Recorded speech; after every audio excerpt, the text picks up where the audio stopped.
Bihar state PGT Bengali class number আজকে আমাদের 8। খুব শীঘ্রই তোমাদের পিজিটি বেঙ্গলি পরীক্ষা হতে চলেছে, সেটাকে সামনে রেখে আমাদের ক্লাস চলছে।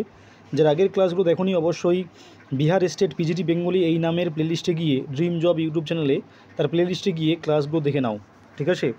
দেখে নাও আজকের ক্লাসের প্রথম প্রশ্ন, যে কলা বেচা এটির সঠিক সমাস কী হবে? কলা বেচা এটির সঠিক সমাস কী হবে? যেহেতু অনেকগুলো প্রশ্ন আছে আমি খুব দ্রুত আলোচনা করব।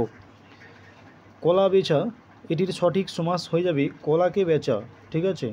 কলা বেচা, কলাকে বেচা। এছাড়া এটা আরেকটারও সমাস হবে যে কলা বেচেন যিনি, ঠিক আছে? দুটোই হবে। 2 নম্বর প্রশ্ন, ছেলেরা তাস খেলছে, এখানে তাস কী কারক? ছেলেরা তাস খেলছে, এখানে তাস কী কারক? দেখো, ছেলেরা তাস খেলছে, এখানে তাস দ্বারা খেলছে, তার মানে এটি অবশ্যই করণ কারক হবে, ঠিক আছে? এটি করণ কারক হবে।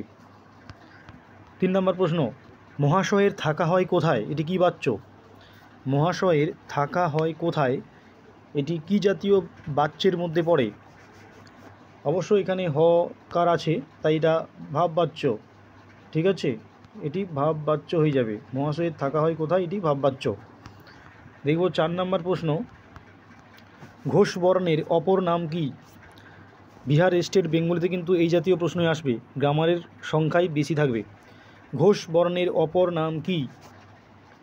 ঘোষ বর্ণের অপর নাম কি যদি হয় সেটা হয়ে যাবে নাদ বর্ণ। ঘোষ বর্ণের অপর নাম নাদ বর্ণ। ঘোষ বর্ণের অপর নাম নাদ বর্ণ। পরবর্তী প্রশ্ন, কোন বর্গের বর্ণগুলোকে অল্প প্রাণ বলা হয়?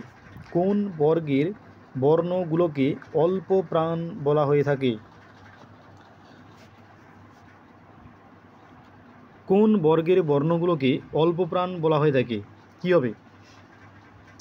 বর্গের প্রথম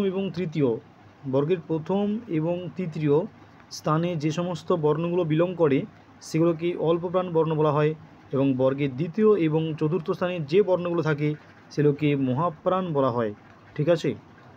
দেখব 6 নম্বর প্রশ্ন, অক্ষৌহিণী এটি কী জাতীয় সন্ধি? অক্ষৌহিণী এটি কী জাতীয় সন্ধি? অক্ষৌহিণী এটি অবশ্যই হয়ে যাবে নিপাতনে সিদ্ধ সন্ধি, ঠিক আছে? নিপাতনে সিদ্ধ সন্ধি, কারণ এটা সন্ধির নিয়ম মানেনি। 7 নম্বর প্রশ্ন, চিনি কী জাতীয় বিশেষ্য? পরবর্তী প্রশ্ন, চিনি কী জাতীয় বিশেষ্য? চিনি অবশ্যই একটি বস্তুবাচক বিশেষ্যের পর্যায়ে পড়বে। চিনি অবশ্যই একটি বস্তুবাচক বিশেষ্যের মধ্যে পড়বে। 8 নম্বর প্রশ্ন, ফুটন্ত জল কী জাতীয় পদ? ফুটন্ত জল কী জাতীয় পদ? দেখো, ফুটন্ত জল এটি হয়ে যাবে কি না, ফুটন্ত মানে কি একটা অবস্থা, ঠিক আছে? তাহলে এটিকে অবস্থাবাচক বিশেষণ আমরা বলবো, যেহেতু জল পদটার একটা গুণ ধর্ম বোঝাচ্ছে, তাই অবস্থা বিশেষণ এটাকে বলতে পারি। এছাড়া এটিকে কৃদন্ত বিশেষণও বলা যায়, এটিকে কৃদন্ত বিশেষণও কিন্তু বলা যায়। 9 নম্বর প্রশ্ন, সাঁতার কাঠ এটি কী জাতীয় ধাতু? সাঁতার কাঠ এটি কী জাতীয় ধাতুর পর্যায়ে পড়ে?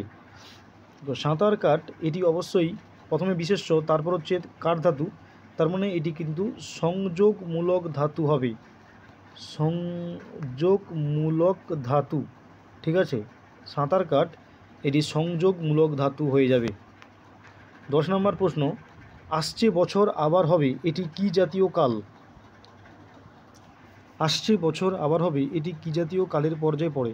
দেখো, আসছে বছর আবার হবে এটি অবশ্যই হয়ে যাবে বর্তমান কাল, এবং কী জাতীয় বর্তমান? এটি ঘটমান বর্তমানের একটা ইউনিক উদাহরণ, ঠিক আছে? এটি ঘটমান বর্তমান, ঘটমান বর্তমান, যেহেতু আসছে আছে। দেখে নেব 11 নম্বর প্রশ্ন, এ তো মেয়ে নয় দেবতা নিশ্চয় এটি কী জাতীয় অব্যয়? এ তো মেয়ে নয় দেবতা নিশ্চয়। তো এই জাতীয় অলঙ্কারগুলোকে আমরা বাক্যালঙ্কার বলি থাকি, বাক্যালঙ্কার অব্যয় বলি, এগুলোকে আমরা বাক্যালঙ্কার অব্যয় বলে থাকি। 12 নম্বর প্রশ্ন, চপ কী জাতীয় শব্দ? 12 নম্বর প্রশ্ন, চপ কী জাতীয় শব্দ?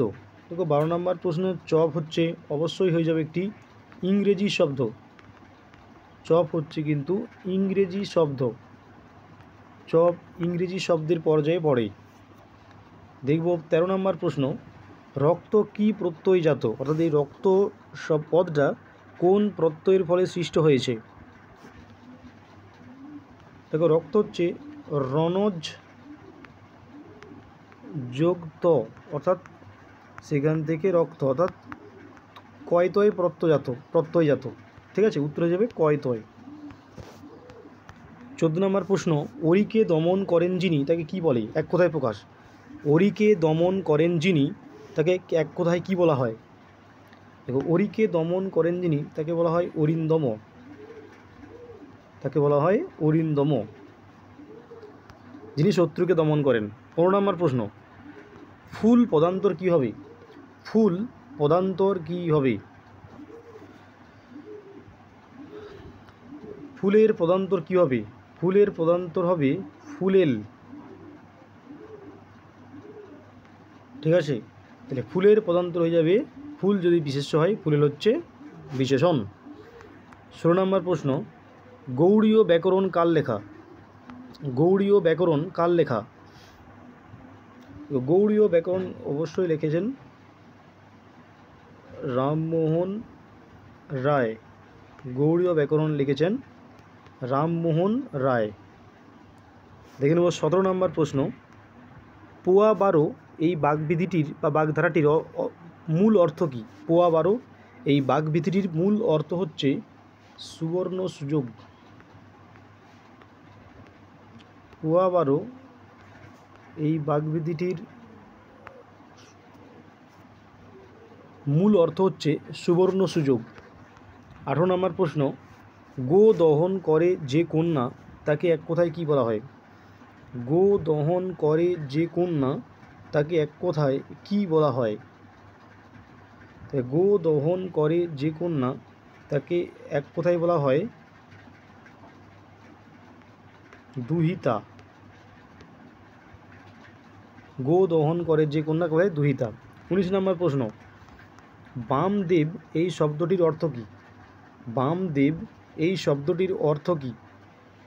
বামদেব এই শব্দটির অর্থ হচ্ছে শিব বা মহাদেবকে বলা হয়। এছাড়া মহাদেবকে চন্দ্রমৌলিও বলা হয়, চন্দ্রমৌলি। 20 নম্বর প্রশ্ন, সমগ্র ব্যাকরণ কৌমুদী কার লেখা? 20 নম্বর প্রশ্ন, সমগ্র ব্যাকরণ কৌমুদী কার লেখা? তাহলে এটি অবশ্যই লিখেছেন, বোঝা যাচ্ছে যে বিদ্যাসাগর, সমগ্র ব্যাকরণ কৌমুদী লিখেছেন বিদ্যাসাগর। তো এই ছিল 20টি গুরুত্বপূর্ণ ব্যাকরণ থেকে প্রশ্ন। কার কত স্কোর হলো অবশ্যই জানাতে ভুলবে না, এবং অবশ্যই নতুন বন্ধু হলে ড্রিম জব ইউটিউব চ্যানেলটি লাইক কমেন্ট শেয়ার করে দাও যত খুশি, যাতে সবাই এই ক্লাসগুলোর বেনিফিট নিতে পারে।